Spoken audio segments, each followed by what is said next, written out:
Hello বন্ধুরা, Manisha lifestyle ব্লগে তোমাদের সবাইকে স্বাগত জানাই। আজকে আমাকে একটু সাজুগুজু করে দেখছো। এখন তোমাদের দাদাভাই আমাকে ফোন করে বলছে চলো ফুড ফেস্টিভ্যাল হচ্ছে, সেখানে যাই। তো তাই জন্য আমি রেডি হয়ে নিয়েছি, জাস্ট একটুখানি রেডিটা হয়েছি। আর মাম্মামকে তো নিয়ে যাবো না, যেহেতু বাইরে এখন অনেক ঠান্ডা। মাম্মাকে বাড়িতে রেখে আমি আর তোমাদের দাদাভাই এখন যাব। আজকে আমার বেশিক্ষণ থাকা যাবে না মেলাতে, জাস্ট কিছুক্ষণ থেকে আমরা চলে আসবো, কিছু খাওয়া দাওয়া করে চলে আসবো।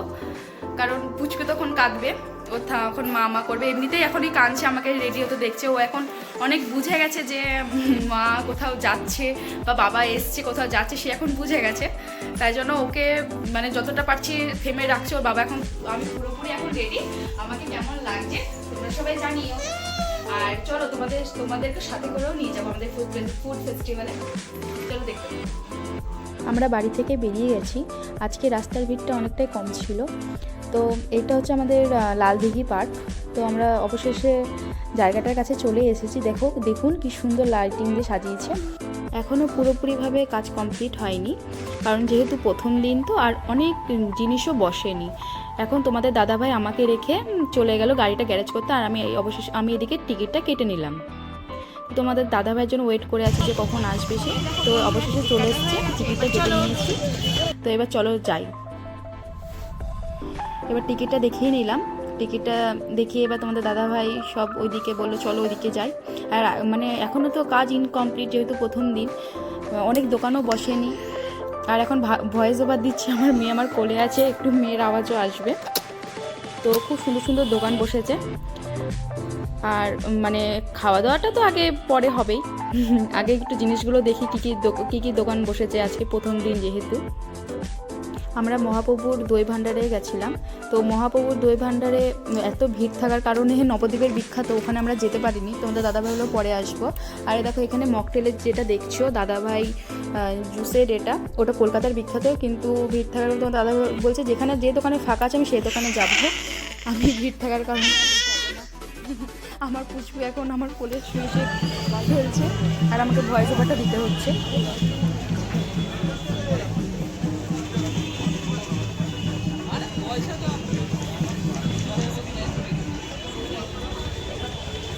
আমাদের সকলের মনটাকে একদম উৎসব মুখর করে তোলে।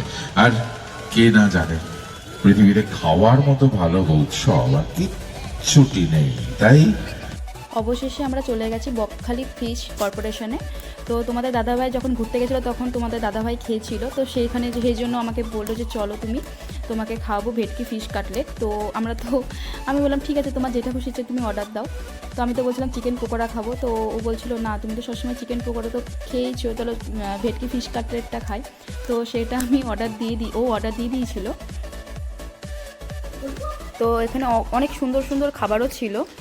তো দেখো ফিশ কাটলেটটা নেওয়া হয়েছে, ভেটকি ফিশ কাটলেট।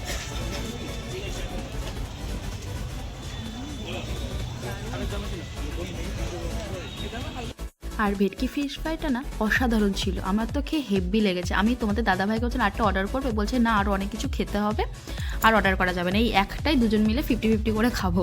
তো খুব কিপটে হলে যা হয়। তো যাই হোক হলো, এবার আমরা চলে গেছি সানরাইজে গরম মশলার এখানে। তো এখানকার খাবার দাবারগুলো আমরা প্রায় 2-3 বছর আগে গেছিলাম, এত সুন্দর আমাদের লেগেছিল। তো সামনের বছর তো আমি যেতে পারিনি যেহেতু প্রেগনেন্ট ছিলাম। এবছর আমাকে তার জন্য তোমাদের দাদাভাই বললো চলো আমি ফাঁকা আছি তোমাকে নিয়ে যাই।